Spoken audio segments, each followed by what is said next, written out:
Yeah, there is. Well, there is. I don't know. Every time.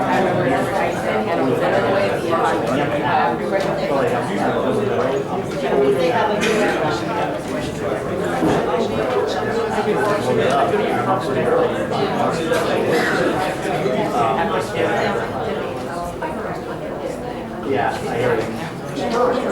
Not a fan of the I'll examine that. He mentioned Okay. Good evening, welcome to the Red Bank Council meeting for October 8th. Please rise to the flag. I pledge allegiance to the flag of the United States of America and to the republic for which it stands, one nation, under God, indivisible, with liberty and justice for all. Thank you. Roll call.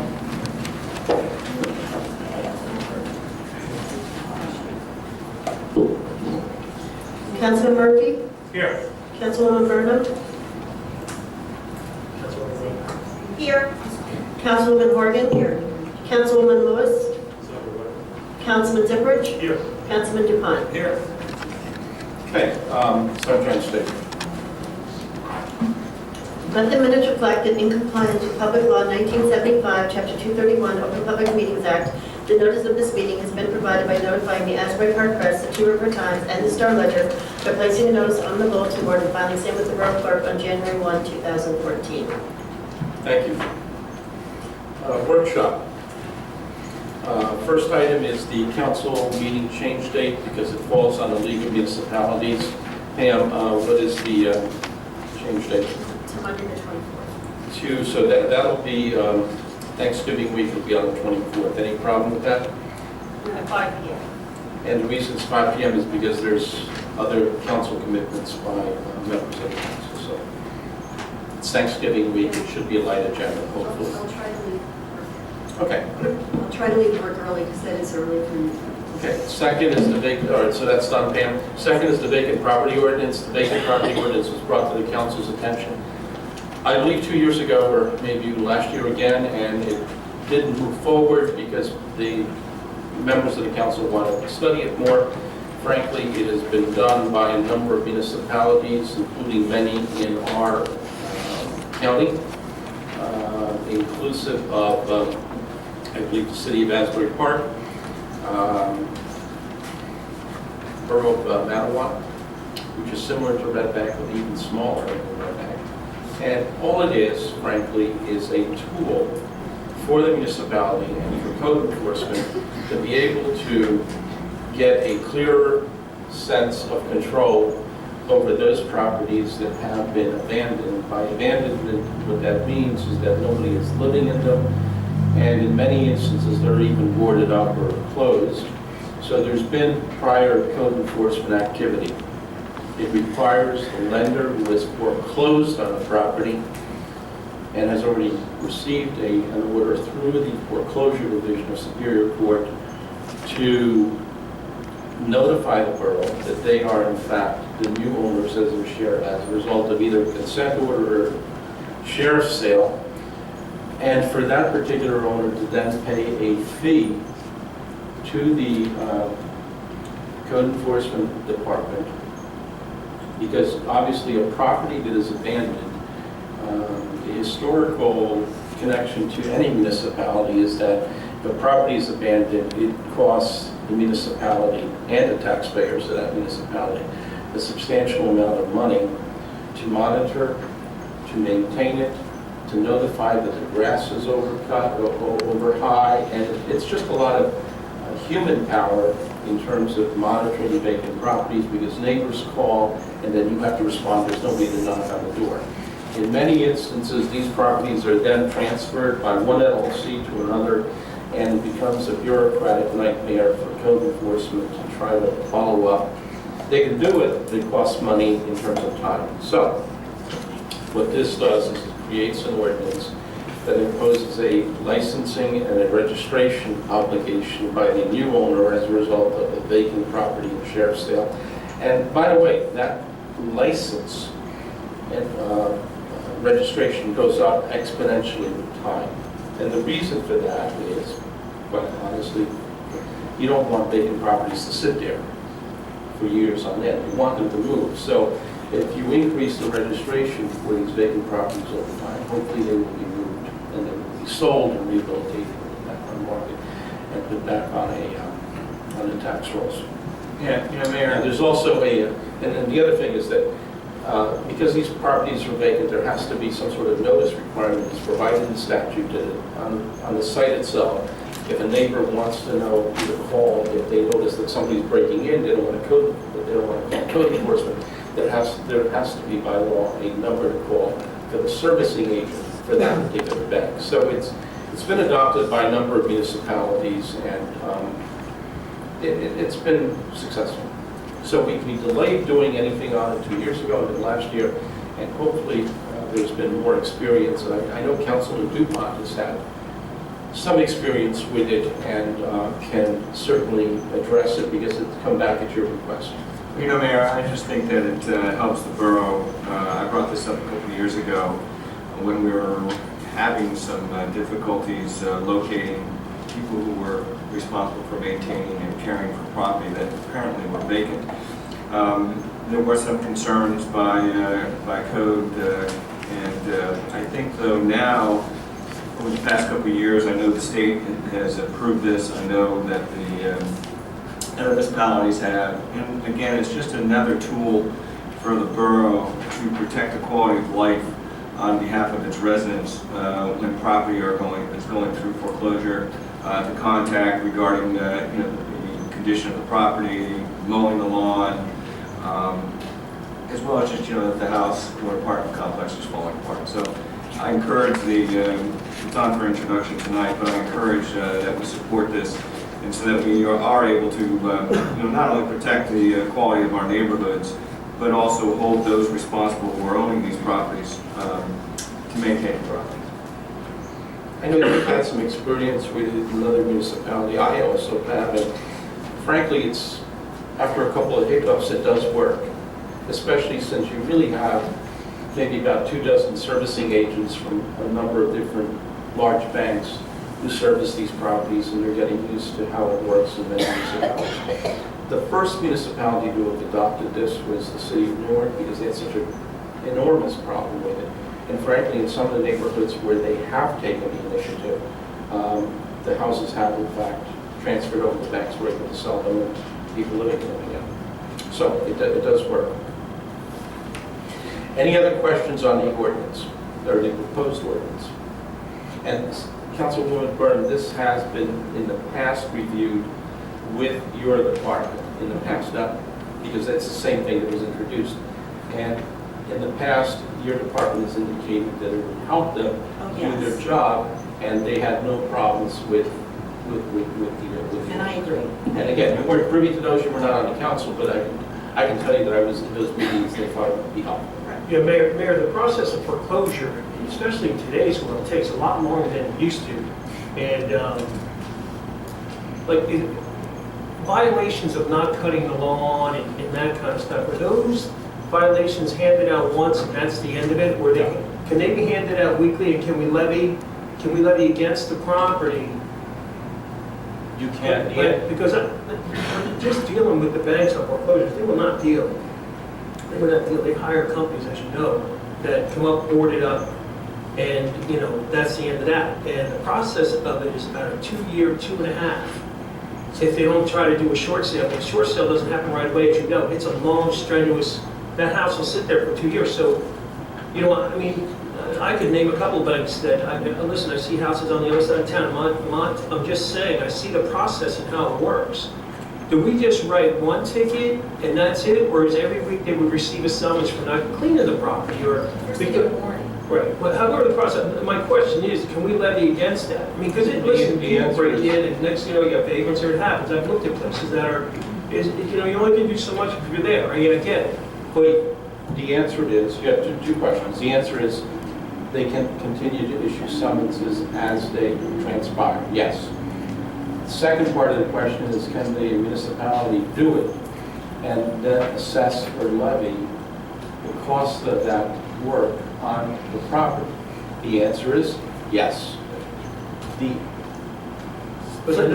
footnote to that answer is that even though you do it, you're going to be wasting money by paying Mr. O'Hearn, although I think his money is well worth it. I mean, we don't pay him enough, but we would be paying our attorney to file the certification of the amounts of the levy that has been imposed on the property, pay the county clerk to record that, then also give a copy of that to the clerk's office down here. And the bottom line is, 2 or 3 years later, when they finally sell the property, a sheriff's sale, what we're probably going to find is that there was a complaint that was filed to foreclose, and because our lien was only $200, we didn't file an answer, so our lien is extinguished as part of the foreclosure. In any event, it's probably going to be sold hypothetically for $200,000 when there's a $300,000 mortgage and then there's a federal lien. So what I'm saying is not worth the trouble to do. Yeah, no, but then the point of it is, it's just a dog and pony show. I'm just saying, because that house is gonna sit there, I know how it works, and I'm not saying you're wrong, you're more legal about it than me, but I know how they sit for 2 years, and the process was a foreclosure. When you accept the foreclosure in freehold, you signed off that you're responsible for all liens and anything to do with the property, sight unseen, you are responsible. You're responsible for those liens. I did a house over here, I had to pay for the $3,500 in back ambulance charges. You're responsible for the liens, that's the price you pay. So my question is, and maybe I misunderstood you, so you issue one ticket for, I don't know, maintenance of the yard, it's like, it's garbage. So you're saying when it expires, does that expire every week, or is that every month we can write a ticket? And I get the offset with weigh in and all that, but if you can't apply the pressure, what's the point? What the code does is they'll send a warning. If it's not cleaned up, they'll issue a summons. They'll show up in court on the summons, either plead guilty or they're tried, and then they go away. 2 weeks later, there's a similar situation. They've already given a warning, they can issue another summons. And that's payable through the municipal court. Actually, that's better for us, Yeah. because the fines are paid right here. We don't have to put a lien. What this does is address the situation that you're referring to, which is, what if nobody takes care of the property? We have to take care of the property. Will we get our money back? And we have not been very good at getting our money back because there's been no values in these properties, or they're subject to a bankruptcy court, which is part of the automatic stay. Now, what this does is that as soon as there's a sheriff's sale, there's a sheriff's deed from the sheriff to the bank, they may not even record that deed for 6 months or 2 years from now, because sometimes they don't report it because they don't want to be bothered with the obligation to maintain the property. But once a sheriff's deed is issued from the sheriff to a lender, that lender has to record the information for the property in Borough Hall, and then they are responsible for the maintenance and for the notifications. And a perfect example is this, and I think everybody here can relate to this one. Right behind us here, the auto body place that borders the borough has been in disarray for 6-7 years easily. Easily. Where if the borough was on top of that, who knows, we might inherit that building. Now I got another exit, and I got another lot to get out of this place. But I'm just saying, that's a prime time example of somebody who owns it. That building is tied up. And you know what?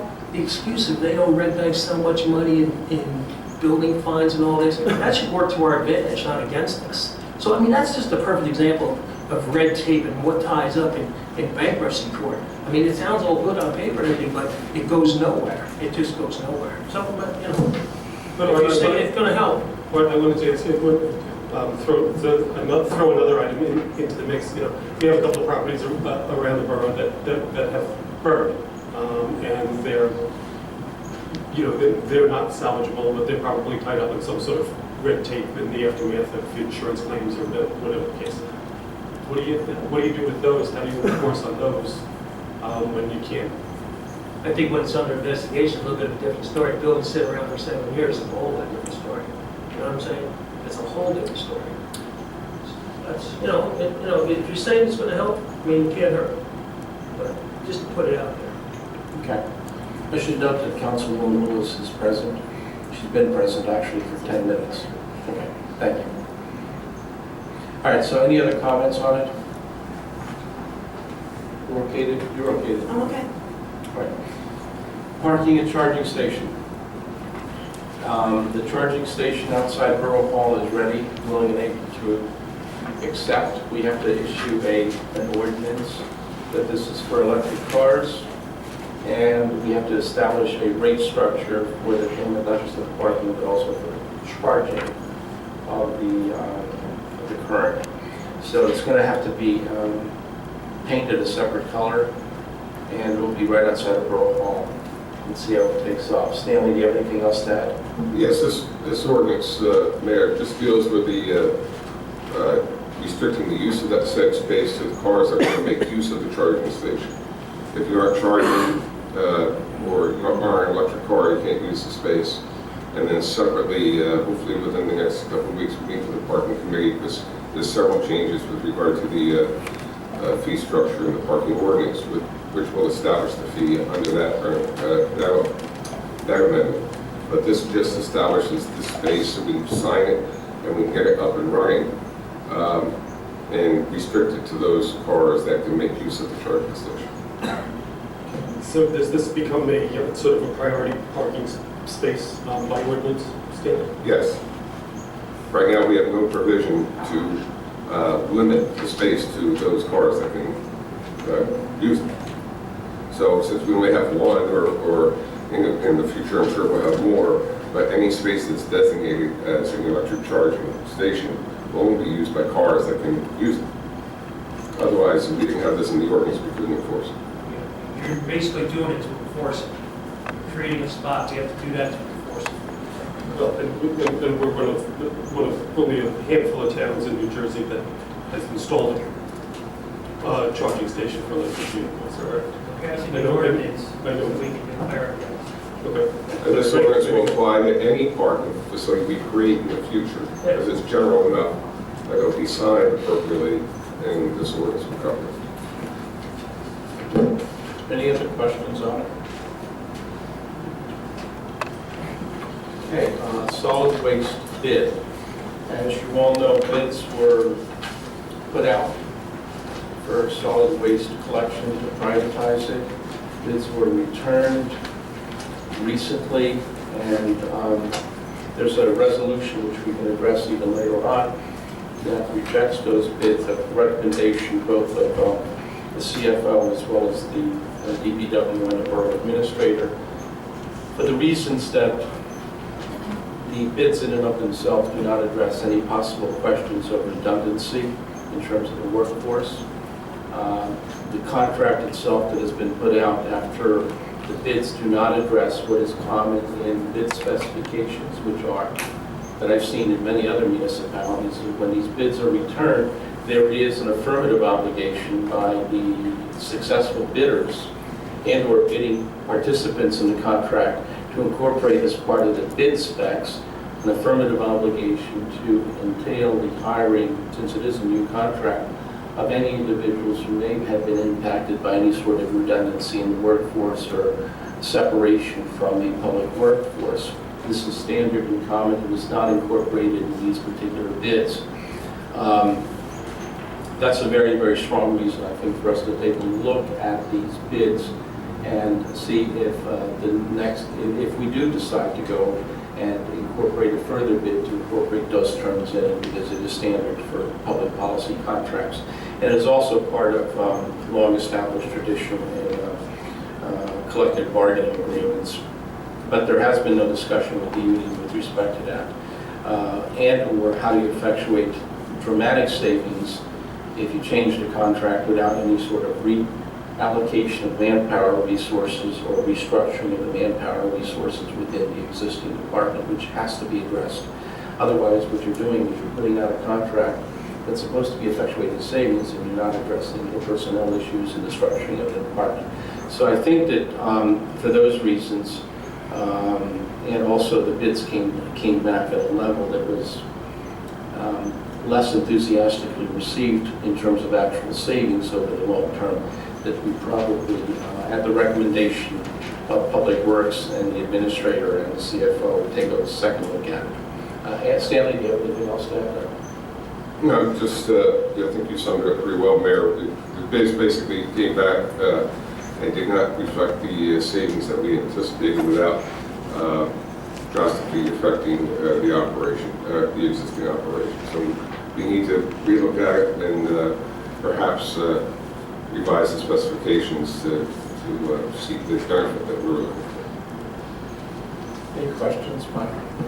I have a question. Did we have a complete cost benefit analysis done already? Do we know what the numbers look like? or- That was presented at the committee meeting. There were a number of questions that came out in discussion about the operation, the type of equipment that would be utilized or discontinued. So there are some additional questions that arose in committee that we need to address going forward. Okay, so I guess you'll have something official to show us. Well, you're sort of in a catch-22 because of the way the bids are structured. If you don't accept it without an extension from all of the contractors, you almost have to award a bid. And this is why the resolution is before you tonight to not accept the bids. I don't know if that makes any sense. I mean, Dan? That's the one. The bids are being rejected, because you have, by law, you have to accept it within a certain time frame. So But we need to know, I mean, we need to know what makes sense. I mean, regardless of the bids, we need to know what makes sense for the bottom line. We need to know what makes sense for the bottom line regardless of, right, I mean, what the dollar amount is. Okay, any other comments? I have something for workshop, Okay. okay? Other than what we talked about? Yes. Okay. Other than what we talked about. You know, Mayor, when I was campaigning to be on the council, I said that I promised the residents that I was going to look into the water and sewer. And I tried to do that during one of the times when we were passing a $2 million bond, and everybody went crazy and talked about how I was going to privatize, when all I wanted to do was open a discussion, you know, start a dialogue on could we give the residents some relief, and could we produce, you know, give them a better product.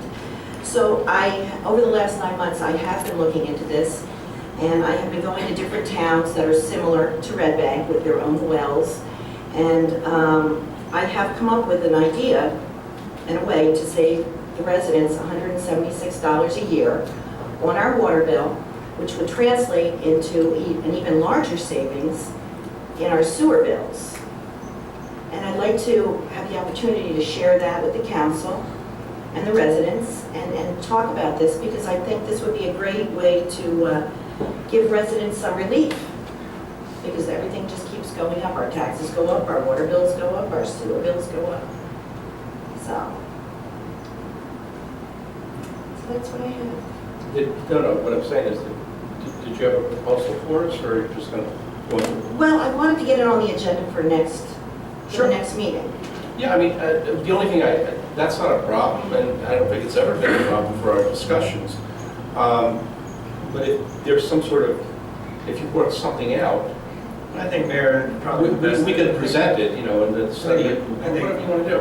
I think I'd like to hear the new idea. I mean, It's a workshop item, yeah. it's a Okay, workshop well, I item. didn't bring For all the- my notes, so I don't for the have. next, You don't have to for the do it next right meeting, now. that would be wonderful. Okay. You know, maybe you could share it with the Water and Sewer Department Chairman, I think it's Dr. Murphy. But I'll do it. Are you the water and sewer? No, Water and sewer falls under Public Works. Public Works, I'm sorry. But Mayor, even you said it a couple of, in the last couple of meetings, you said that the utility companies, that made a lot of changes, with money they received from the state, so forth and so on. So you never know, times change, situation changes. So the city's going to run with that ball. Not a problem. I'd be interested to see what Well, presentations you have on Yeah, that. I'd like to hear it in the next agenda. I mean, I know that, Okay, good. I would too. Any idea is a good idea going forward. I know that there was one idea that was broached about changing the water meters because of leakage and because of technology. And, you know, that should be subject to concern and discussion, because if we're able to trap, so to speak, all the existing usage, you know, I know Art Murphy is very familiar with this, but I think, you know, any idea to save us some money, I think is a good idea. Yeah, and that's another thing that Public Utilities has been looking at. We've met the last 2 weeks with different vendors who provide alternate types of water meters, with the CFO and the administrator and the entire DPW staff, as well as the finance staff, to look at alternatives to the way that water is metered. So there Well, I know we you have know, different, I know we have different ways of reading the meter, you know, the handheld, and you touch the meter outside and you come in and this and that, but I think what people don't really realize is that we pay a meter fee, a lease fee on our meters of $44 a quarter. And when you add that up for a year, it's $176 a year just to lease our water meters that obviously our taxes are going to pay for. So it's just a thought, it's, No, and it's a give you good, my it's a good one. information. And then if we could, and this is what Atlantic Highlands does. Atlantic Highlands doesn't charge a water meter lease fee. New Jersey American charges a $10 water lease fee, and we charge a $44 lease fee. So I just think that's something to look at. I think the residents, it would be a great thing for the residents, make them happy, give them some kind of relief. Their taxes just went up, everything's going up.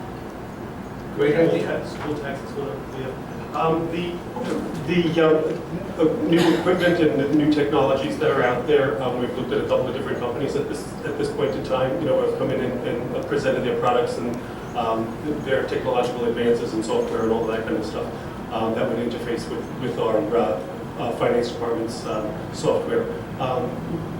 There's all kinds of possibilities, so anything else that you bring to the table would be great, plus, you know, it really is all about saving taxpayers as much money as Right. possible. And I know there was a meeting this morning regarding the badger, the water meters. Right.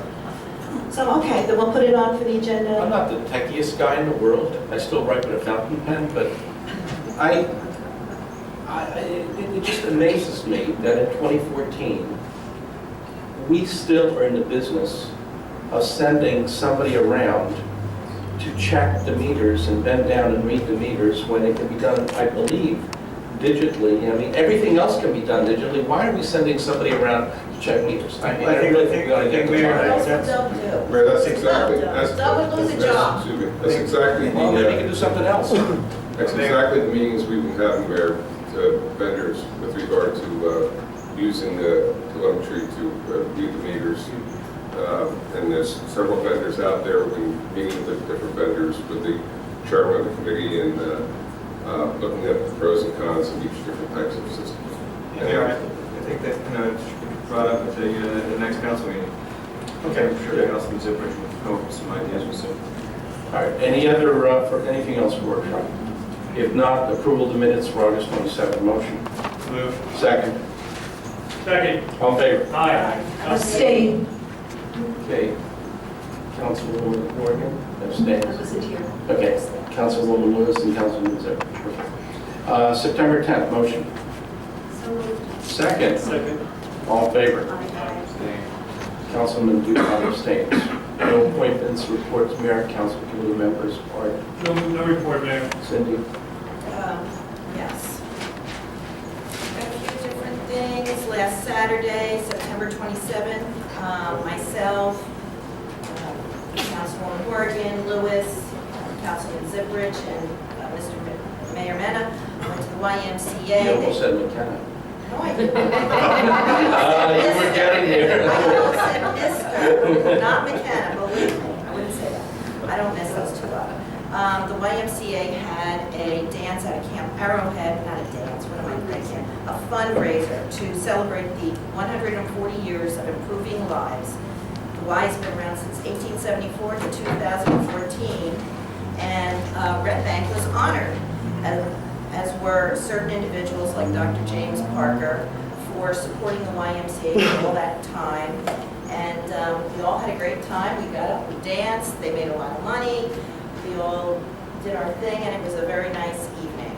I'm also really happy and excited to report that we have reclaimed some open space, and we have also added to the public safety over behind the library and 94 Front Street, which is the lot next to the library where we wanted to once have the community garden. Is this on? Where's that on? That's on, okay, I'm sorry. Yeah, this was a code move, and I have been trying since 2008 to get these lots cleaned up because they used to be grass, but we have a private business who was encroaching, the weeds were encroaching into these lots and taking up all the grass. So with DEP approval and without using any town or taxpayer money, just working together, we partnered with the business, with the private business, to remediate and restore the pre-existing lawn. And I think it was Hovnanian, and he helped us, and he worked with us, and he got his guys out to clean it all out. So all we have to do now is maintain it. So that just means we have to mow it. So I'm excited about that because now you can really see the river. So that is it for me. Thank you. Kathy? Well, talking about the library, a special meeting was held on October 2nd, and we now have hours on Saturday from 10 to 2, so the library is open 6 days a week. I believe it's next week, October 19th through the 25th, is Friends of the Library Membership Month, and we have a proclamation tonight about it. But I would encourage everyone, if they're not a member, to please sign on as a member of the Friends of the Library. It's not that expensive. It's $15 for an individual, $25 for a family, $50 for a business, and if you'd like to be a patron, $100 and up.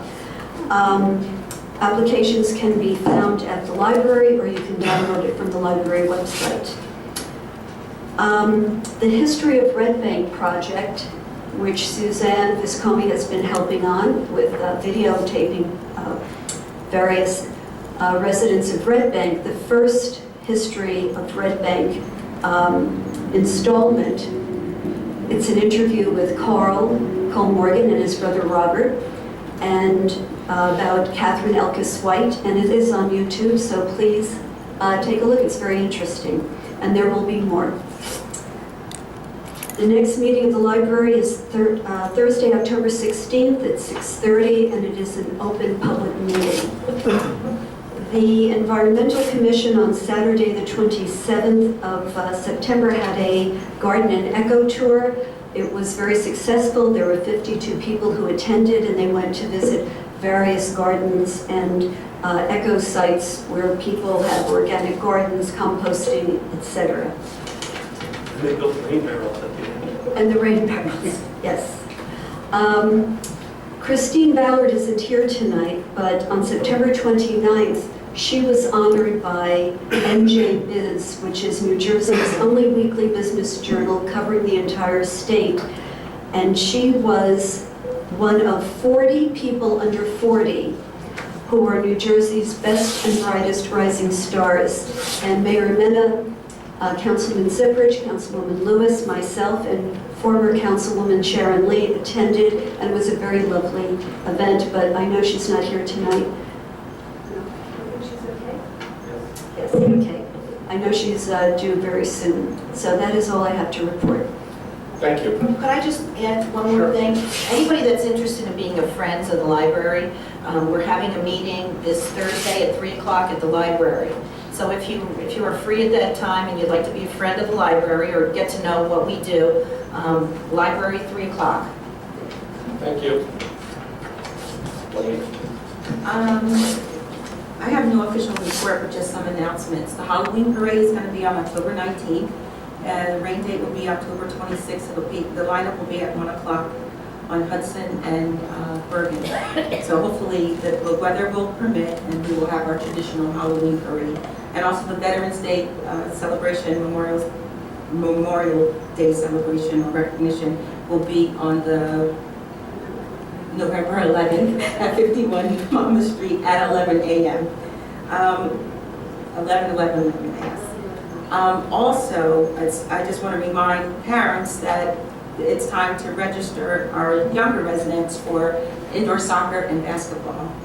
And lastly, I just want to congratulate Red Bank for winning the People's Choice Award for a great downtown. So congratulations, Red Bank. That's it. Juanita, you forgot to mention that Thank you, Jim. one of your Parks and Rec is doing something special this year as part of, I mean, the Halloween parade is always special. But I think they're including 2 component parts of the parade which are extraordinarily special. And that is, as you know, the Schroed School will be involved in the Halloween parade. And some of you may know that the Schroed School is a local school for young children with very, very serious medical challenges. Most of them are, as a matter of fact, all of them are in wheelchair. And so I know that Councilman Zipperts joined me a couple of months ago when I invited them to have lunch with me at the Riverside Gardens Park. And the kids don't get out of school much, and they really enjoyed that. But as a result of that, they accepted our invitation to be part of the Halloween parade because they'd never been in a Halloween parade. So they're going to be joining us, but I think it's going to, so I thank Parks and Rec for agreeing to that. And the second part is that we're going to have a dog component. So there's going to be a dog line of march as part of our Halloween parade, and they will be part of the Halloween parade too, right? That's correct. Okay, There is no going to the dog. good. Ed? Thanks, Wait, Mayor. can I just say one more thing? I just wanted to say one thing. What do you guys think about dressing up for the parade? I mean, We're scary enough. can't we be festive? I mean, for all these years, for the last, since the 80s that I've been coming to these parades, you know, the officials never dress up. That's not In true. costume. That is not true. Did you? Without question, that is not true. That's because my wife is a Halloween freak. Okay, well, I guess okay, but But I I'm will thinking. point out that I will not be there this year because I have to drop my daughter back to college. But, you know, I was Raggedy Ann, I was Raggedy Andy, I was a pirate, I was a scarecrow. You were. So, Well, Audie Murphy was a fireman. so, so what do you think? I mean, is anybody in favor of it? I mean, I think it'd be fun. Do whatever you want. You know, it's I just wanted to get a general consensus. You know, Councilwoman, I have to tell you something. I laughed when you mentioned it. Yeah. However, You as, could be a king and wear a crown. you're going to say something else. I'm Point coming. of order, Mayor, point of order. Yes, Robert's rules, I'm speaking. I was laughing when you mentioned it, but I was at an event Saturday night in Washington at the Italian Embassy. And it's their annual Venetian ball for politicians in Washington. And all of the politicians who attended had to wear Venetian masks and Renaissance Venetian garb. And it was the only night in Washington where freaky politicians actually look good. So maybe you have something there. I just thought it would be fun. I like the I mean, one of the, you know, regular people. It's okay to be different. Yeah. Okay. Michael? No, I didn't get to give my report. Oh, I'm sorry, Ed. Point of order. You were in costume impersonating Michael DuPont. Just quickly, the Historic Preservation Commission met 2 weeks ago tonight and reviewed a number of exciting projects proposed for construction in town. They submitted their comments to the Planning and Zoning Director. Shade Tree continues to remind folks that during this beautiful dry weather we've been experiencing, to please, if you have a new tree in front of your house, try and give it some extra water. We haven't had a heck of a lot of rain. So the new trees need as much as they can get. DPW committee met week before last. In the report on the road program is that it has started. They patched a good portion of English Plaza today. Tilton Avenue was addressed yesterday, right at Unity Way, along with some potholes on Catherine Street at the intersection of Shrewsbury have been corrected. And the neighbors on Highland Avenue have been delighted to see the markouts for the utilities. They're excited to know that in the coming week or so, their street will be the first major reconstruction of a roadway. I know that makes Councilman Murphy feel really good. But all of that will be done in this year's fully funded road program. And I just wanted to thank you, Mayor, for helping make sure that we unveil this electric charging station as quickly as possible. Remind everybody that the engineer's status report was distributed by the clerk.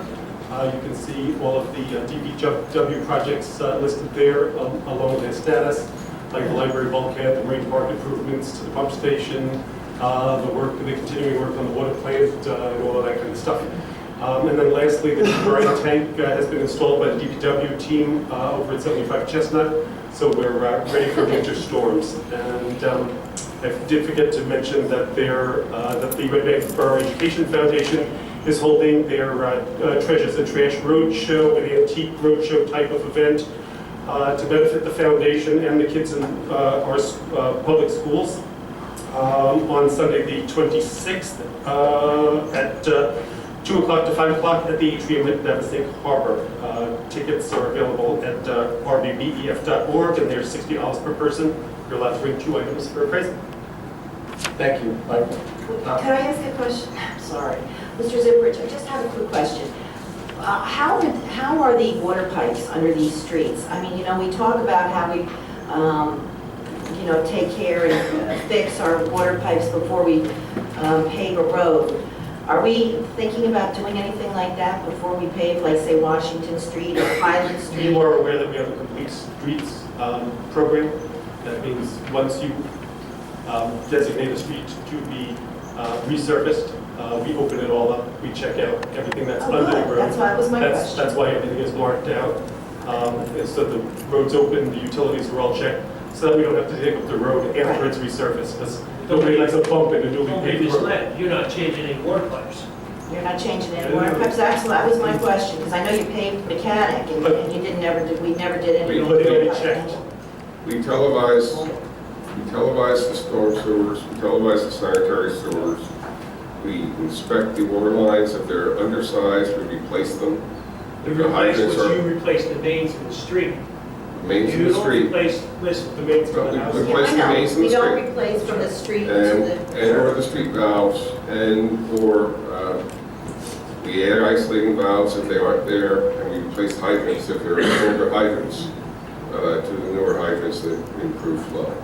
And we've been doing this for a good part of 20 years. So that's why with every road program, we always have a water utility bond as well, because that funds that work, part of the water utility, before we pave the road. So we aren't reopening a road a year after we pave it because of a break. And one more quick question, Mr. Zipperich. I just wanted to let you know, and I don't know, maybe you already know this, but on Washington Street, the historic district sign has been missing for months. Yeah, they were donated by Preservation Red Bank. Oh, can we get another one? The Preservation Red Bank's in there. How much do they cost? I don't know, they were donated by Preservation Red Because Bank. I'll pay for it. I'll use my pay and put it towards that There you go. if we have to pay. Okay. Thanks. Michael? Speaking about preservation, I've had the opportunity to talk to Councilwoman Horgan. I know that she's working hard on the compost since we projected the trash bins. Maybe composting as a way to save on some of our tipping fees, so I know the Environmental Commission is working on that. I know that the state of California has banned plastic bags. Just want to point that out. I'm not saying that we have to bring it up, but there should be some subject to discussion. Just saying, it's just chit So are chat. you searching for something to say now? I didn't interrupt you. I'm just trying to add a little levity. We're talking about leaves, we're talking about grass, just trying to add a little levity. Yes, saying. Just saying. And then one final note. One final note. I wanted to pull the ordinance 2014-18 on the tobacco. Cancer has affected my family, and I'm seeing it now. After much thinking and discussion with the mayor, the purpose of the ordinance was to prevent kids from smoking. The problem is we're the only one in the city. They go to the other towns. So there's difficulty enforcing. As I told Art Murphy on the way in, you can go to battle. You'll be 18, but you can't smoke a cigarette.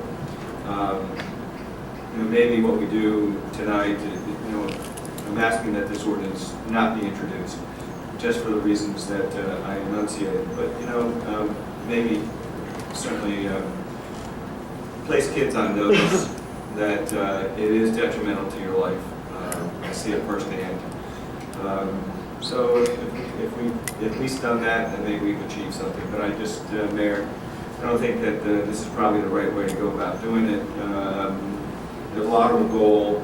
I just don't think that the means achieve that goal. So that being said, I'd like to pull 2014-18. That's all I'm reporting. Michael, I know that you're passionate, and that passion is genuine about the evil of cancer and smoking in particular. And it's not something that you just came up with 2 weeks ago. You've been passionate. But I think that I appreciate your realization that we can be in the forefront of all this, but the inescapable reality is that somebody in Red Bank that may have a store that sells cigarettes could be across the street or across the highway from another store that has the same cigarettes, the same goods, and it doesn't really stop the problem, and it really is something which cries out for state legislation. There is legislation which is being considered by the state, which would make it uniform, and that's probably the answer. Yeah, and again, that's the thought behind it, but again, there was also some pressure, and I didn't realize this, honestly, that you can go to war, you can't buy a cigarette. I got a problem with that. But again, the bottom line is that I think it doesn't achieve its purpose. The goal is laudable, but the means just don't achieve it. So with that being said, I'd just like to pull 2014-18. Okay, thank you, I appreciate that.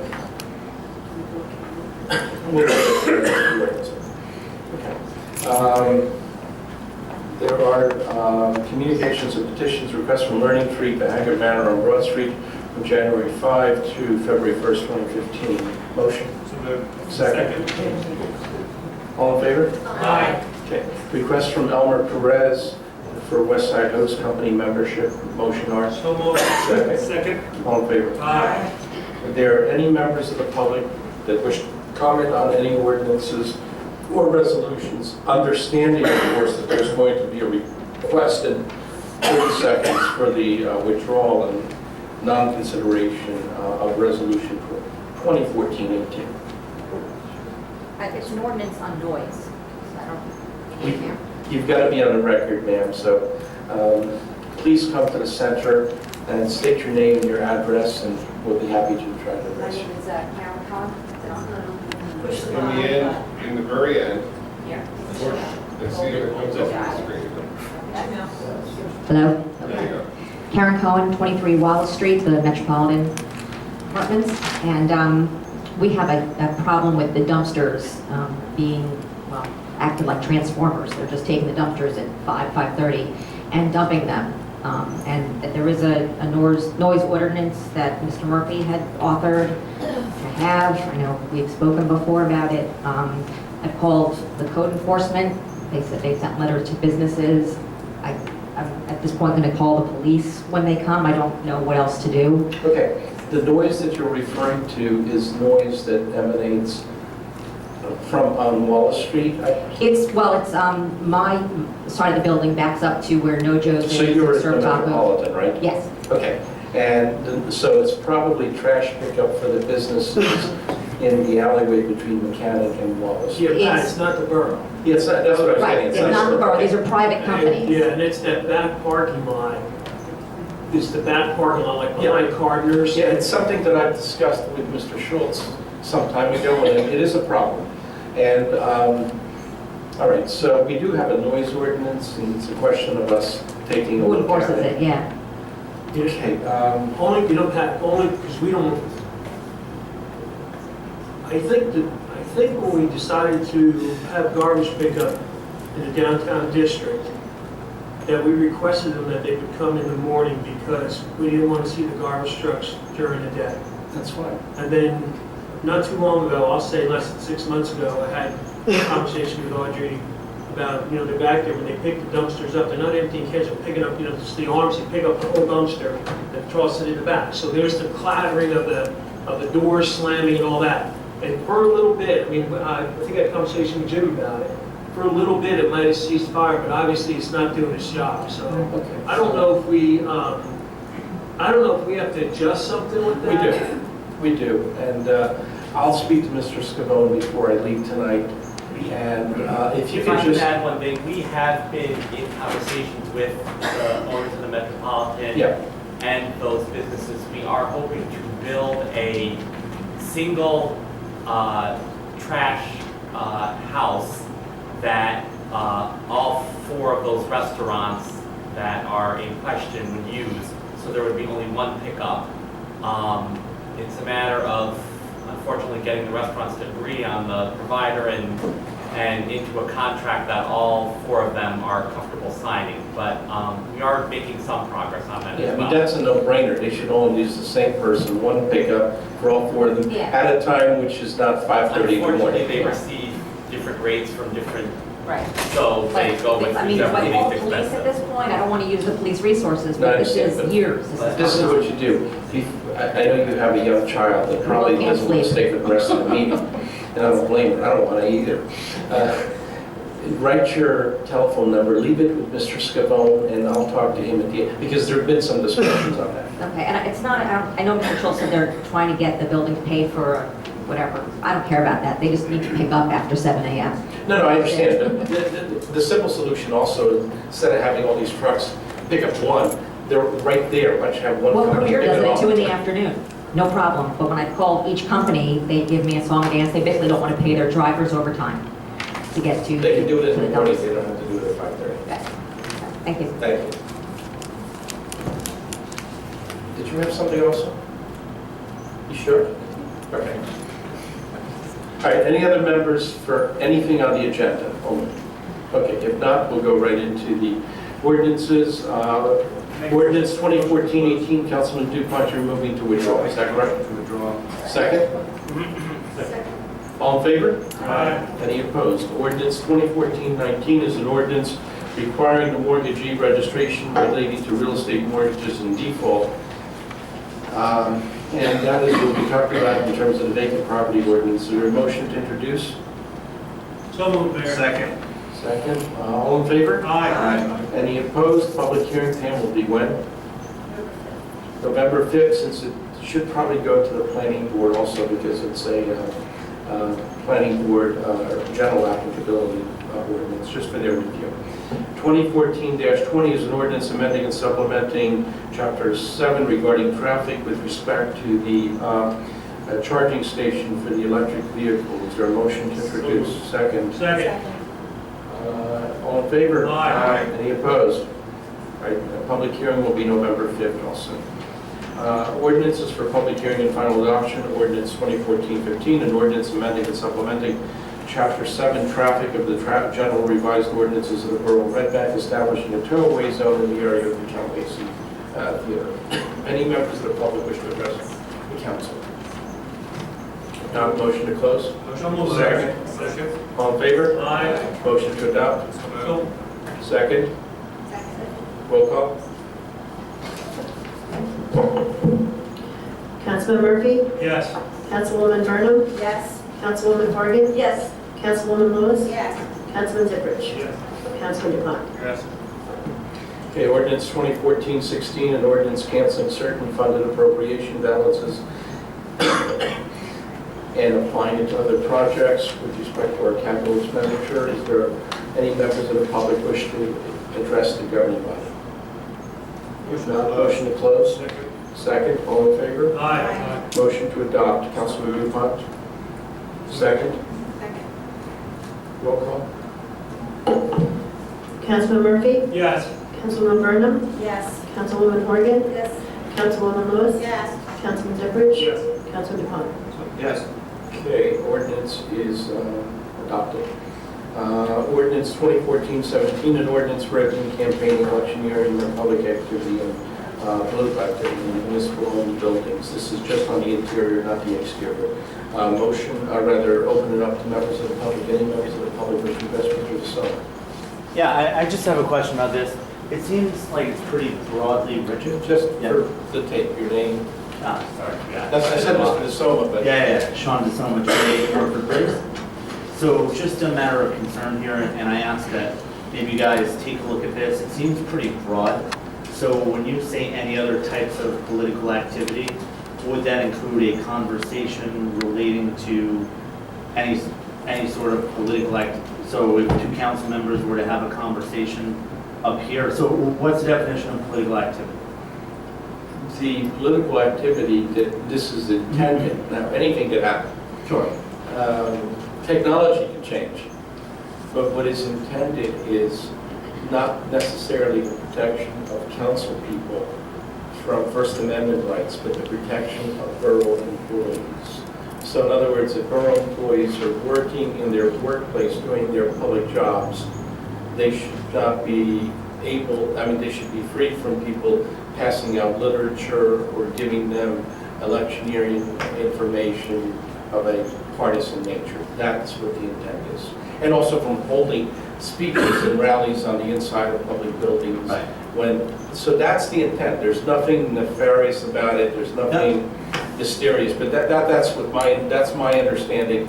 That's what my intent is. Yeah, and I'm and that's why I said it is not supposed to apply and cannot apply to anything outside of borough buildings, because then you get involved in First Amendment issues like parks and plazas and stuff like that. Right, and just when I look at it, I understand what your intent is. I absolutely do. But it just doesn't seem that it's worded specifically enough. And I'm not worried about the MENA administration or this group of council people, maybe 20 years down the line, that this ordinance could potentially be misused. And given the fact that it does, to some degree, have to do with the First Amendment issue, I think we should be very careful. In addition, there should also be protections, if you're going to protect employees from outsiders per se, I think we should also consider protecting employees from employees. There's a lot of political activity that goes on with public employees that's well known. So I just ask, I just ask that you guys take a look at this, reconsider it. Imagine 20 years down the road, we have some real, low life as our mayor who's trying to quell political opposition, and honestly, where this ordinance can be tremendously misused. So I would honestly ask for everybody to go home, take another read at it. There are a couple of lawyers on the council and the mayor, and just really consider what you're trying to do and what your intent is in comparison with the actual language of the ordinance. And that's not an affront to you, Mr. O'Hearn. That's simply just, I just think it's pretty broad. And when we're dealing with a First Amendment issue, being broadly restrictive is really dangerous. Okay, I don't mean to, this is not a law school question or moot court or anything, but I'm pretty sensitive to First Amendment issues. But if I take a look at this, and if there's any particular clause or something that you think is overly broad, let's take a look at it right now instead of guess. I'm trying to find it. 2014, Hold on, one person at a time. Okay, Pam, I think had something to add. I actually put this out through the State Clerk Association and asked for sample ordinances, and I got this exact ordinance back from at least a dozen towns, and it's pretty specific. I don't think it says any political activity. It says fundraising, campaigning. I think it's pretty specific. It's in effect in several other towns. I just took theirs and pretty much, I'm not trying to, I think it's pretty black and white. I really do. It's, pretty black and white. It's just a design, I think the mayor said it is designed to prevent against or prohibit campaigning in public municipal buildings, very simply. I think that's what it's about. And like the mayor said, if there's a particular provision that you think is overbroad, we'd be happy to talk to you about it. In particular, like I said, you say that your intent is to protect employees, right? Yeah. I don't see any protection in here from protecting employees from other employees. In other words, it's pretty well known that in many towns and with many groups of employees, sometimes there can be political coercion that happens at work. It happens all the time. and I don't see any strong enough, I don't see any words about that.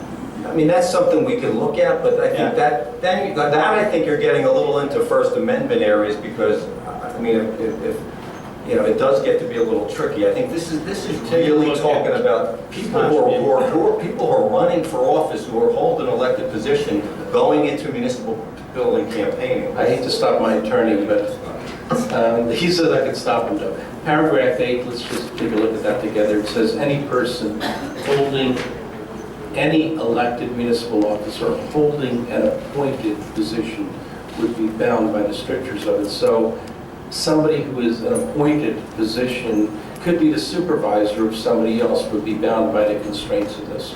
In other words, can't approach a, yeah. So I think that takes care of that issue. But regarding employees, don't we have a whistleblower kind of statement that employees who I go believe somewhere? it's covered in our policies. but Yes, don't I have mean, it for- every company, Right. any kind of corporation or municipality would have something like that to protect its employees, and this is not what that's about. But there is usually, I know where I work, we have a whistleblower protection for any employees who feel that the organization is not being run properly. There are board members who will deal with this kind of thing. So I think you're mixing apples and oranges here. No, I think they're apples and apples, but. I believe it's directly addressed by paragraph 8, and it's also, I believe, addressed in the policy manual. But paragraph 8 goes on to say whether the position is either full-time, part-time, compensated, or uncompensated, and any employee of any municipal government, any municipal agency, commission, board, or office thereof. So I think it addresses it specifically. Okay, fair enough. I just. Again, I can tell you what the intent is. I know, and I appreciate the intent. It's a very dicey issue. So it's something we should all be very sensitive to. So, you know, I ask everybody to really consider that before they vote. That's all. And if as we go forward, if issues arise, we can always amend it. Yeah. Any other comments on this? Okay, if not, move to close. So moved. Second, move to adopt. Second. Second, roll call. Councilman Murphy? Yes. Councilwoman Burnham? Yes. Councilwoman Morgan? Yes. Councilwoman Lewis? Yes. Councilman Goodrich? Yes. Councilman DePont? Yes. Okay, ordinance is adopted. Consent agenda 14-269 through 14-282. Anybody have any issues with any one of them? If not, motion to adopt those resolutions. So moved, Mayor. Second. Second. All in favor? Any opposed? Proclamations, Fire Prevention Week. What's that? Whereas the Borough of Red Bank is committed to ensuring the safety and security of all those living and visiting our community, and fire is a serious public safety concern both locally and nationally, and homes are the location where people are at greatest risk from fire, and whereas according to the National Fire Protection Association, working smoke alarms cut the risk of dying in a home fire in half, and while research shows that most U.S. homes have at least one smoke alarm, almost two-thirds of home fire deaths result from fires in homes with no smoke alarms and no working smoke alarms. And whereas this year's Fire Prevention Week campaign reinforces the importance of testing smoke alarms each month and works to ensure that people have the needed protection in the event of a home fire, and in addition to monthly testing, smoke alarms should be installed and maintained as follows. There should be at least one smoke alarm on every level of the home, including the basement, outside, all sleeping areas, and in every bedroom. For smoke alarms that include a 10-year non-replaceable battery, replace the entire smoke alarm if it begins to chirp, indicating that the battery is running low. For smoke alarms that use regular batteries, replacing the batteries once a year is recommended, or before then if the battery begins to chirp. All smoke alarms should be replaced in every 10 years or soon. If they don't respond properly when testing, that means they don't chirp, I guess. For the best protection, smoke alarms should be interconnected so that when one alarm sounds, they all do. And whereas residents who have planned and practiced a home fire escape plan are more prepared and will therefore be more likely to survive a fire than working smoke alarms cut the risk of 9 and reported home fires in half, and whereas Red Bank's first responders are dedicated to reducing the occurrence of home fires and home fire injuries through fire prevention and protection education, and whereas the 2014 Fire Prevention Week theme Working Smoke Alarm Saves Lives, test yours every month, effectively serves to remind that many people don't test their smoke alarms, and often as they should, and working, and smoke alarms are needed to give people time to get out when there is a fire. Now, therefore, I just call Madam Mayor, Royal Red Bank to be here back to claim the week of October 5 through 11th. 2014 is Fire Prevention Week. This week commemorates the Great Chicago Fire, the tragic 1871 conflagration that killed more than 250 people, left 100,000 people homeless, destroyed more than 17,400 structures, and burned more than 2,000 acres. The fire began on October 8th, but continued into and did most of its damage on October 9th, 1871. I call upon the citizens of the borough to participate in fire prevention activities at home, work, and school, and to heed the message to test smoke alarms monthly as the fire prevention theme suggests. I bet you all know who wrote that proclamation. Councilman Giuliani. As I understand, he was present in Mrs. O'Leary's calendar. I'm going to quiz you on those statistics, so don't make fun of this. The second is Friends of Libraries Week. Whereas the Borough of Red Bank is committed to ensuring the safety and security of all those living and visiting our community, and fire is a serious public safety. What?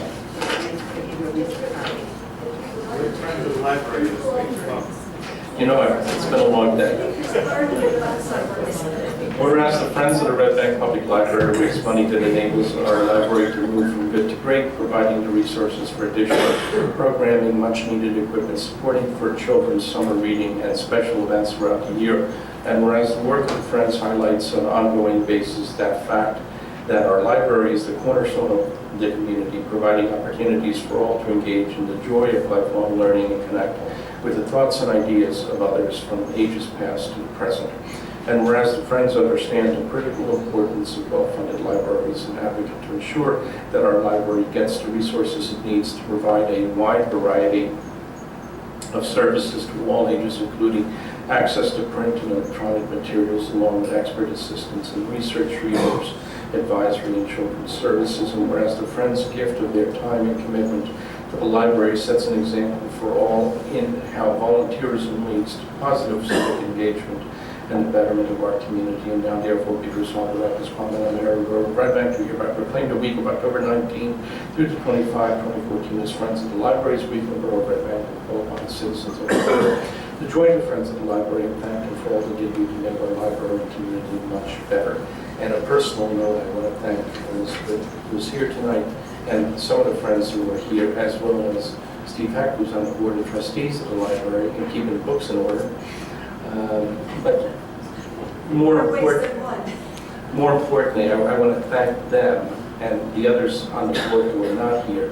Really great people. I know Councilwoman Morgan has been, and we even have a priest that's keeping us in line. You know, so, but most importantly, it's a great group working together. We've actually turned it around. Saturday hours, and then there's going to be lengthy hours, and more importantly, money's coming in. Just by reaching out to various people, and as I indicated at the Friends group, Friends are working as partners with us, and we will be reintroducing, with the grace of the Creator and work of some great volunteers, one of whom is in the audience tonight, the Mayor's Charity Ball Initiative in February of 2015, and as I indicated to the library trustees, there are going to be 2 beneficiaries of the event, which hopefully will trigger a lot of positive, non-political initiatives, one of which is going to be the library, and the other is going to be the Red Bank Volunteer Fire Department. And I know the Commissioner appreciates that. Thank you, Mayor. So the other thing I wanted to mention, it deals with Fire Prevention Week, and right before the council meeting, Commissioner, on your behalf and the rest of the council, and certainly the first aid, I did pay my respects at Jack Collins' wake. For those in the audience who don't remember Jack Collins, I do. John Collins from Shrewsbury was probably Mr. Shrewsbury First Aid, and certainly was a life member of Shrewsbury Fire Department and also president of their First Aid. I can tell you that in the dark days of my early term, when even Mayor Arnone was the mayor, Shrewsbury First Aid was the Red Bank First Aid. And Jeff Collins, even though he was in his 60s then, was the guy who responded to most of our calls at night. Lifelong friend of Red Bank and the First Aid, and when we were down, he was there for us. He was responding to our calls. And I just didn't want his family to know that we had forgotten him and Red Bank did. So on your behalf, I did pay my respects to the family, and they were very appreciative. A great guy, and I know Artie went to school with Mark and Jack. I know he was a little bit before my time, but I know he's good friends with the Masses, who are, his dad obviously was the chief of police for a long time, and I know he was heavily involved in First Aid over in Shrewsbury. He was just a good public servant, and he was a volunteer. He was a good example. We hardly had a First Aid in those days. He was the captain. He made sure Red Bank was covered when it was needed. So we're going to miss him. Mayor, I just wanted to thank you and Councilwoman Horgan for working so diligently with the library board. It's just, the chatter around town has just been really, really wonderful. It's nice to hear people saying, I can't believe you guys pulled it off. We're back to 70 hours. I was in the library the other day because Councilwoman Lewis and I received a plate from the 50th anniversary of Red Bank from one of our neighbors, which donated to the library for the New Jersey room, just because it's a little piece of Red Bank history. But everybody seems to be really happy with the progress that you guys have made, so thank you. Thank you. Well, we have to thank the Board of Trustees and Elizabeth and the staff at the library. They're the ones who are doing it. Okay.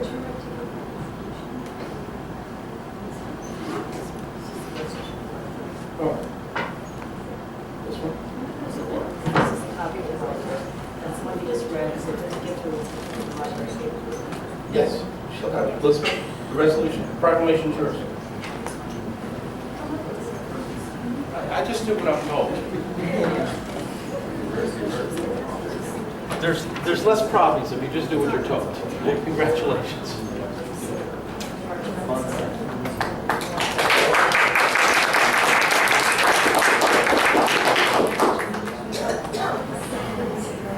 Mayor, if I could, I just want to thank, I know the council's already thanked Elizabeth, but we know 6 months ago she wasn't employed.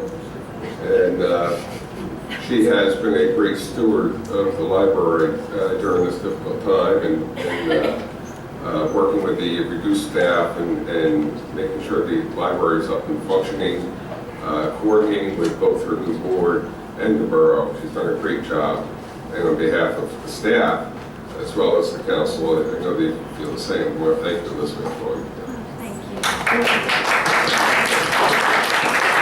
And I was remiss in not thanking our administrator and CFO because they've worked very hard as well with the staff and with the board. Thank you. Payment of vouchers, be it resolved by the mayor and council, the bills being paid on the attached check registry totaling $1,446,639.78. Motion? Second. All in favor? Aye. Any opposed? There's no need for executive session. Motion to adjourn. Second. What about the Oh, I'm audience? sorry. We got carried away with thanking people that I forgot. Public session. Thank you for reminding me. That was not intentional. Before we get there, Mayor, could we back up the agenda to old business, new business? Just because I had one item that I wanted to comment on. Sure, go ahead. Sorry. Stay there. I call it new. Okay.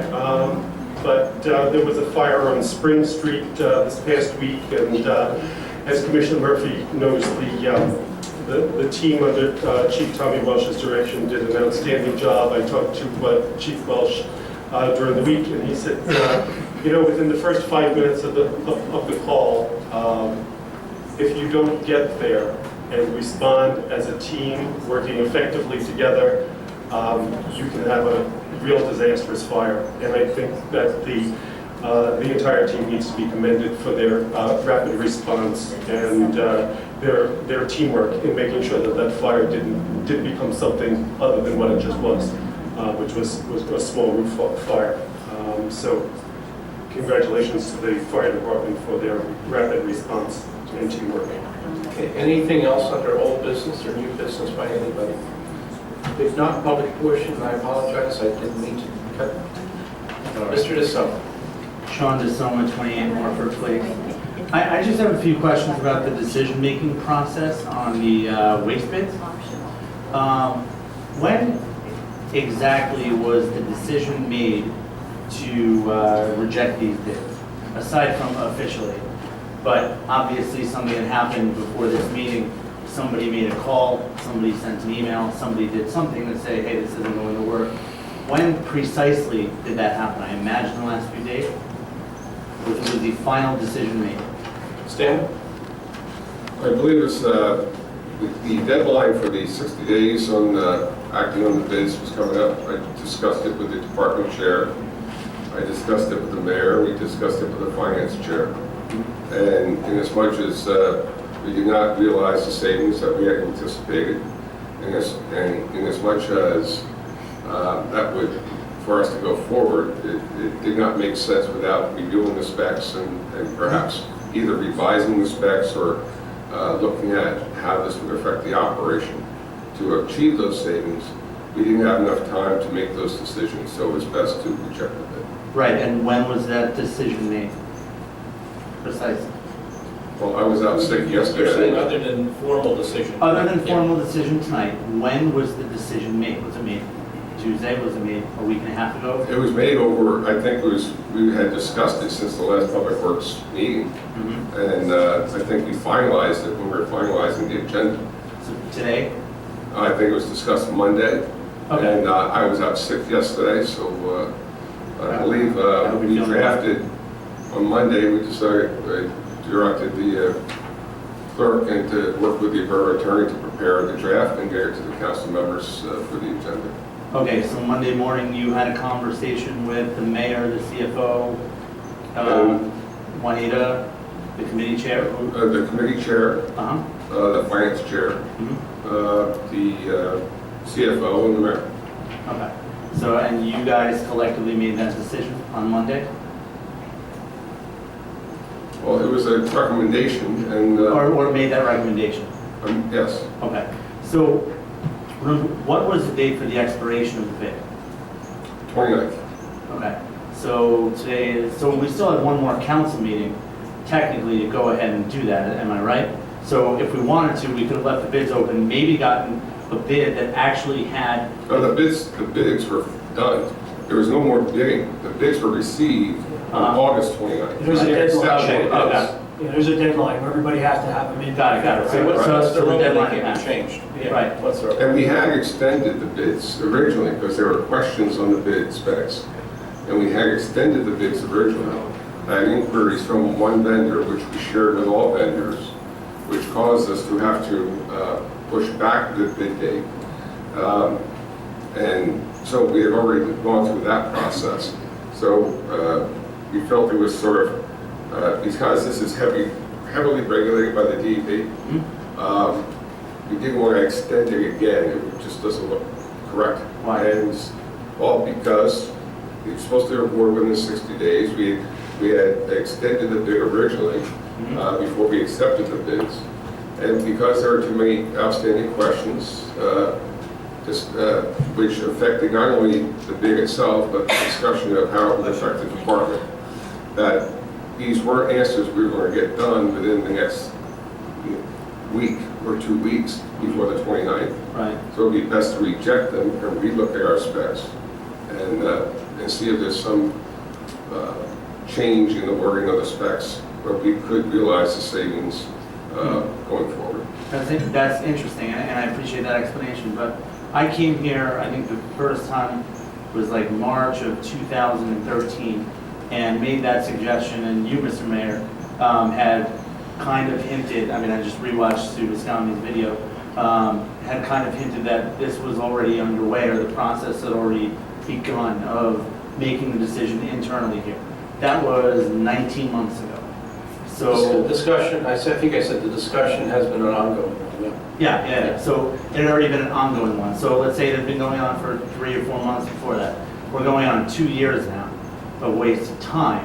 And my initial question to you is, what were the potential cost savings? You say it wasn't enough. Well, who determines what's enough? I'm a taxpayer, I say, especially the way you guys have been spending money, I'll take anything, right? I'll take any cost savings to whatever it is. So what was the range of cost savings? Was it $100,000 a year? Was it $1 million a year? Was it in between? What was the range between all the different bids? It would basically cost us, without laying off a huge portion of the staff and reworking the department, it was basically a wash. It would cost us the same either way. Right, well, obviously you would have to rework the department, right? Everybody knew that. Nobody And thought. there were thoughts of reassigning the department and for some other work, but we hadn't developed that plan because we originally thought there would be adequate savings with just picking up the garbage. It did not come back as we thought it would be, as we anticipated. So, right, but if you had 2 years, why would members of the council in particular not go ahead and push to go ahead and say, hey, what's our plan for the employees, right? So you're saying without that plan. Well, so without that plan, it's a wash. So let's say we're able to move, reassign, or what would you suspect under your proposed plan or discussed plan? What is a ballpark of what was saved? Or did you guys just not dot that line, cross that T, and then you just cancel the bid? And now we can go another 2 years, probably paying another $500,000 a year, what the probable cost savings would be, particularly with, and nobody actually knows, and you guys have proven over the years, you definitely can't figure this out. It looks like, to me, there are going to be quite a few retirements in various departments over the next few years. And we had this discussion in the past. The biggest indicator of that is what? Age, right? So we're going to have some retirement. So would there have been a way over the last 2 years to potentially work people in through and replace people who are retiring? So there are so many different ways you can restructure what is ultimately, I mean, we're not talking, Procter & Gamble here. We're talking the borough of Red Bank. Ultimately, it's only a certain amount of employees. So why was this not done? And do we now have... It was done. And the fact is... So if it was done, what was the cost savings And the fact is, you said there are potential retirements upcoming, but there were not that would have affected the savings that we anticipated to see at this time. So at this time, given the deadline that was coming up, it was best to... I get what you're saying, but you're not answering my question.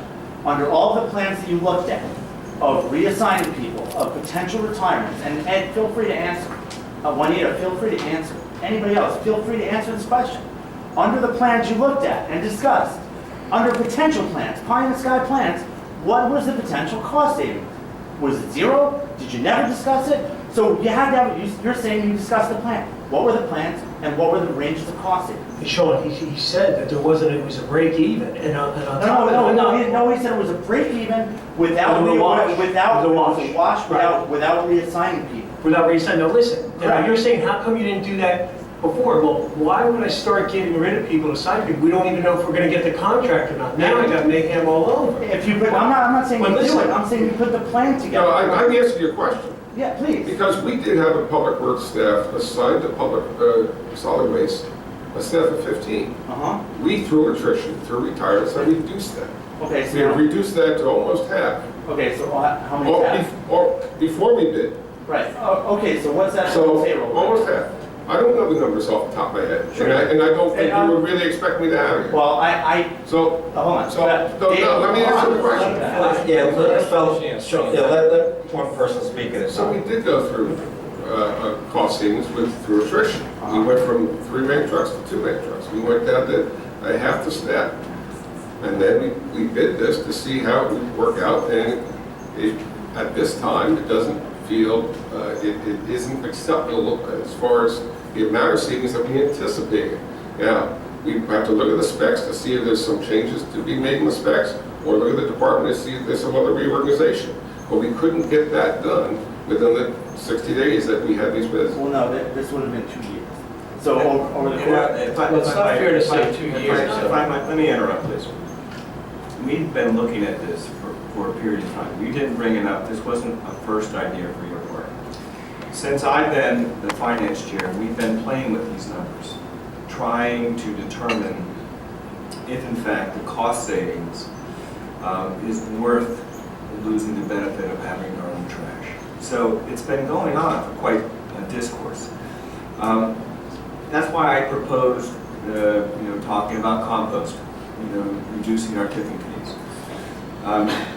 The problem that you have right now with the bids, the way they were received, is that there are savings in certain areas, such as workers' comp and insurance and other areas. But unless you get your employment or your labor force down to an area that there's not the savings isn't there. Based on, contrary to what your argument is, we have been looking at our labor force and determining those which are retiring, those that are going to quit. And so with that in mind, there appears, by January, if I recall correctly, that there is going to be, because it's going to be my recommendation based on the retirements as well as the individuals who are saying they're leaving, that there is going to be another way or another avenue or another time to look at going out to bid again. The mayor is correct that there was no language in the bid regarding requiring the bidder to hire individuals which will be retired or resign or let go, and that was an issue. So whose failure was that? I'm not quite sure if it was a failure or if it was an oversight. A failure. Kind of failure. If there was a choice, because you can do it either way. So it was a choice. And it's a choice Okay. because you can do it either way. If you do it one way, it may artificially raise the price. So we thought we'd do it without that. Remember, we also looked at, again, contrary to what you brought up earlier about 19 months ago, is that we even looked at getting the one-armed bandits and whether that would be a cost-saving aspect. So we looked at many different avenues to make sure that the trash pickup is as efficient as well as cost-saving. Over the interim, since I've been a finance chair, we've incorporated a number of steps to save us money. For example, the recycling. We've also got in our purchase of our equipment. But we're not talking. I understand, but we're not talking about that, Mike. But what we're talking about is the bid went out. Somebody didn't put in the right bid specs. I know. Hold on. And there was no legitimate workable plan, or there was there or wasn't there a legitimate workable plan that could have reorganized it? I'd like to hear from the chair. Did you have a plan? What was your plan in order to reorganize that department then? Over the last 2 years, you had 2 years to go over this, so I'd love to hear some ideas from you. In other words, Listen, taxpayers, hold on, let me finish. Taxpayers have gotten fleeced this year, okay? Fleeced this year, fleeced last year, fleeced the year before. Don't try to put it on the school board. They've gotten fleeced, and you guys are dragging your feet on something that could save a considerable amount of money. Does anybody call somebody from Fairhaven and go, hey guys? Whoa! how'd you do this?" I'm going to take that to your task right now. Go ahead. When Mike Halfaker was the mayor, I proposed and went to Mayor Halfaker regarding that proposal of potentially either merging the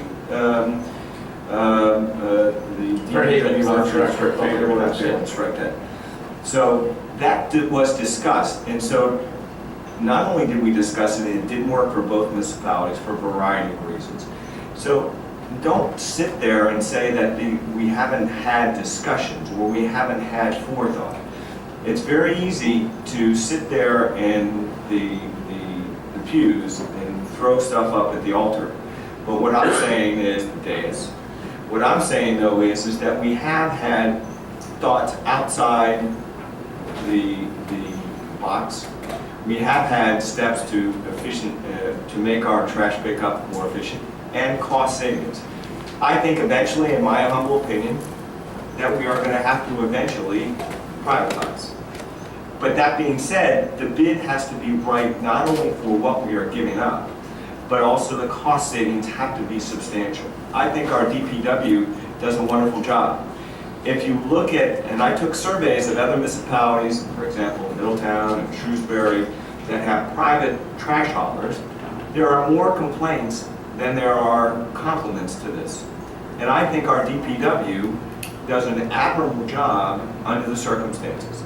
That being said, with technology, with the way our equipment's going, we are eventually going to have to look at and probably privatize because that is a very expensive. Right, But we're not- because after this But the bids- exercise, but the bids- after this failed exercise of incompetence, of total incompetence. Well- Sorry, Mike, but you know what? Hold on, if you were spending a weekend doing a public company M&A deal, you'd have to get that done by Monday morning. You know what? It would have to be right. You know what? It would be right. Okay, on something you were working on for work. But for this, it takes 2 years. We stumble and fumble. Ed does, or did you have a plan?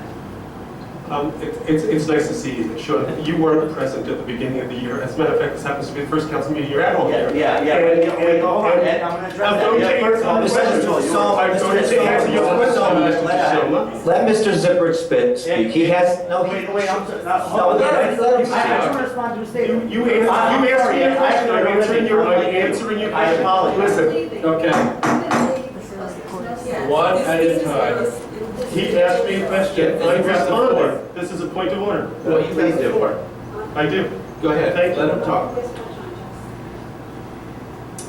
At the beginning of the year, when this matter came before this council, I called in my vote at that point in time for a complete cost savings analysis of what it actually costs the borough to do trash. In conjunction with what Councilman DuPont was inquiring about how the borough would merge into doing a private trash contract, we knew that it had to go out to bid in accordance with generally accepted governmental accounting principles, and we wanted to know how much it actually costs the borough to do trash pickup. That analysis came back over the course of a period of time because, as you know, there is an awful lot of job sharing that goes on here in the borough, frankly, by our staff, who does a fine job. But when the analysis came back, it didn't make sense to me or members of the committee that this was going to be the right decision to make. So there was a plan to make sure that we knew what it cost us to do trash ourselves so that we could compare it to the bids. And I think Mr. Sickles addressed those issues with you. So again, my question is, when you're going out for a bid, and you have this department that's under your watch, and you say, hey, we may have to do something with these employees, right? You know that, you understand that. What was your plan to either integrate them into other departments? What was your plan to either go ahead and have them work for some of these private companies? Did you have a plan? So it doesn't sound like there was a real reorganization plan at any point. There was no plan. This is one step in the process of addressing the cost of the department. What you failed to participate in was we don't pick up solid waste for commercial buildings. That was the first step. We reduced a huge amount of our trash burden and our costs, huge amount. So we don't pick up commercial. That was the first step. And then through attrition, we were able to reduce that staff because of that. You're not All answering right? the question. Yes, I am, because this is not a single effort, okay, this spec, this is the savings. This was over a period of years. We go back 4, 5, 6 years, 7 years when we did this. So this is a progress where we want to maintain the service that the public has come to, the residents have come to enjoy. But also reduce the costs. We did that by privatizing the commercial waste, reduce the workforce through attrition. Then we went out to bid to see if we can still get savings and contract out the residential. And it was anticipated we would see enough savings to come back here with a positive recommendation to go forward with privatization. We did not realize the savings we anticipated. So now we have to go back and look at these specs and look at our operation and see what else we can do to maximize the savings through privatization. Let me give you that that. simple. No. I fully understood what you said, so please allow me to retort. Let him respond, and then Michael, you got the floor. Yeah, and then I'll turn.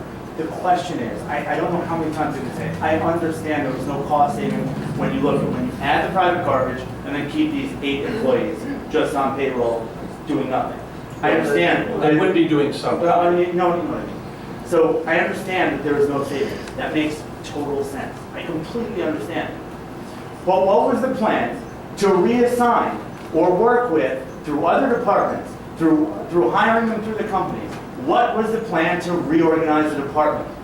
There was none, right? I mean, this is the crux of the question. I understand the cost savings wasn't there based on these 8 employees sitting in a room collecting paychecks or doing whatever they're doing, collecting paychecks, where they're not adding additional value elsewhere. You know, that's not accurate, because I know the Finance Committee had brought up that topic a while ago. And just let me give you an example, Sean, of how difficult some of these bids were. For example, after the first bid came out, or the second bid, I know that there were a few bidders who were saying, hey, listen, you have some big apartment complex projects that we're going to have to pick up. Well, I want to know, and this was a while ago before some of these were built, do I get to supplement my bid? Do I get an increase for the additional apartments that are being at 90 West Monmouth, at the other place, Monmouth and West? And so, taking into consideration, you have to go back out to rebid on that, because that was a point that was well taken, because you had to consider that maybe there are going to be some additional development. So that was an issue. There were also discussions, I know, in the Finance Committee about, well, what projects do we outsource, right? Personally, I think that we need to better maintain our parks and rec, and make sure that we can use our employees to the most that we can. I mean, we have a number of beautiful parks. I still think that Count Basie is a jewel of Monmouth County. I still think that Marine Park provides some great access. I know that Riverside Gardens, they're all areas that I think that we need to maintain. With that being said, we also outsource various things, such as our mowing lawns. Yeah. So that being considered, I know that was discussed in DPW, saying, okay, hey, look, if we take these 6 employees and we put, instead of outsourcing the mowing of whatever particular piece of property, how much money does we save? I know that analysis was taken. There, as Dan O'Byrne was just saying, the mayor was saying, we are limited in terms of the time when we have to decide, right? And so when the bids came in, right, they came in with certain numbers that off the top of the head, it doesn't reflect a huge savings, overall savings. Yes, there are savings in various areas, but the overall savings wasn't what I wanted to. Right. And I don't think the finance committee. So I think what the best bet was to reject the bids. And we are going to go out. I mean, my recommendation is to go back out to bid to see if we can tweak them and save additional monies. We do have a plan in place, and I think Ed's committee is doing a wonderful job in trying to say, all right, look, if we go out to bid, can we eliminate certain outsourcing of certain projects? And I know that analysis was being taken. No, please. After you, sir. Now we're being too kind. Okay. All right. You get 2 seconds. All right. And then So, he gets 2 seconds. Again, off the top of your head, we're not looking for off the top of your head. Here's my, and nobody thought of, hey, maybe we can get these employees better jobs at private companies where they can actually excel and maybe one day become CEOs of that company, right? Or you didn't even put it in the bid specs. So it's according to But that was my choice. I think that's been answered by Stanley, but what I think has to come out of this more than anything else is that 2 things. Number one, you mentioned Fairhaven. I have a great deal of respect for former Mayor Halfacre. We're friends, and we talked about it when he did what he did.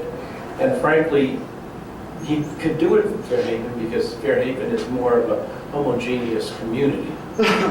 They don't have a lot of the differences and fluctuations we have in our municipality. But on Riverside Avenue alone, you have over 600 residential units on one street alone, right around the corner from your house. And they have to be treated in a certain way. We are dealing with a number of different contracts, some of which are complicated, some of them are easy in terms of the residential service contracts that was imposed by the state condominium associations, which have made a lot of what we're doing a little bit more complicated than the town was predominantly residential. What Michael is saying is that this is an ambulatory contract. It's an ambulatory process. We've started it, we're working on it, it's going to have to be changed. And, what is the sense of adopting a plan that may be either unworkable or doesn't effectuate the savings we really want to do? Let's tweak it a little bit more, see what we can do legally, and I completely agree with you. I think that that's one of the strongest selling points of any diversionary contract in the private sector, is that the successful bidder does have the obligation to hire, if that person wants to hire anybody that had been hired by the public sector. And so that person can transfer to the private sector and probably make a lot more money and do a lot better and advance a lot better. So that's one of the positive things. But in order for us to do that, we've got to make sure the contract is right. This contract and the bids that came in necessarily didn't address some of our concerns. It's the first time we did it. And the one comment that I wanted to make to you, Sean, was if it costs more to do trash privately, why would I want to pass that cost on to the residents and the taxpayers of this town? It doesn't, then it wouldn't if you actually had a plan to reorganize the group. I mean, you really want to get into this, because you pass on a lot of costs to taxpayers of this town the whole time you've been here. I mean, seriously, you're saying that? You depleted the cash reserve your first year in office by 80%. I mean, seriously, stop. So I don't move on. I have one quick question, and then I'm done. When can we suspect the proposed reassessment? After the election, probably? I'm sorry, Sean, I didn't hear your question. He says, when do you expect another reassessment process? The reassessment, or you mean the reevaluation? Yeah, That's going to happen in 2016. Okay, 2016. And explain. And everything, yeah, Why don't you explain? Yeah. First of all, the municipality was ordered to do the revaluation by the county. It was supposed to, initially the order provided for 2015. Because there's this demonstration program going on in Monmouth County, virtually every town in Monmouth County is going to have to do a revaluation in the next several years. Before the contract for the reval company can be approved, the state has to approve the maps, the tax maps. The state at this point is overwhelmed. We had a significant delay between the time we got the information to the state to approve the maps. By the time we got the maps back, it was too late for the reval company to get started and complete this year. They had to be done by November 1st. They had to look at every property. The state didn't approve the maps, I think, until at the end of August. So the county basically said to us, sorry, Red Bank, we can't let you do it in 2015. It's not going to get done. And hopefully, this is the last reval Red Bank will ever have to do, so we want to make sure it gets done right. So that will happen in 2016. Thank you very much. Anybody else? Yes, ma'am. I'm sorry. Good evening, how's everyone today? Good evening.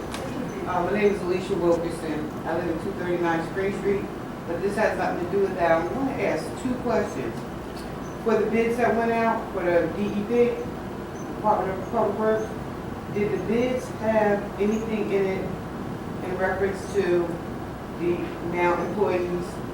It did not, Ms. Wilkerson, and that was one of the reasons I said at the outset that one of our reasons for going back out to bid and rejecting the bids was that it didn't make any appropriate provisions, and we didn't have that in these bids. Okay. And my second question, not only do they pick up the trash, but what about the snow that's coming? Is that going to be a part of what this bid? Is that a part of the bid or just? No, the snow removal and the snow collection would be still an obligation of the Department of Public Works and the employees of the Department of Public Works. It would be for that reason that some of the equipment that we currently have that are being used for garbage trucks, some of those are actually being used also in heavy snows for the removal of snow. We would have to maintain and keep some of that equipment. So you would just get the bid for the trash pickup? Only for trash. The snow is still going to be under? The Department of Public Works, yes. And who would actually be handling that? The employees that are still there? Yeah, that is correct. Okay. Thank you. Okay, thank you, Ms. Wilson. Anybody else? Carl?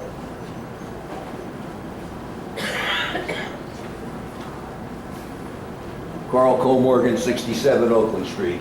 Mr. Mayor, I reached out to you a couple of weeks ago, and apparently you got some results in regards to parking on Oakland Street from the charter school people. On Monday, the parking authority people were checking the street. I'm leaving the house, there was like 5 cars. And I said, they've been there all day. Well, they got signs in the window saying they're charter school employees.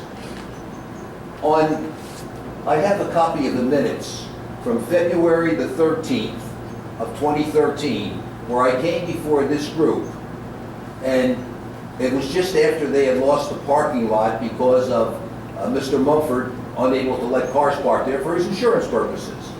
And at that time, I offered a suggestion that there was 27 parking places.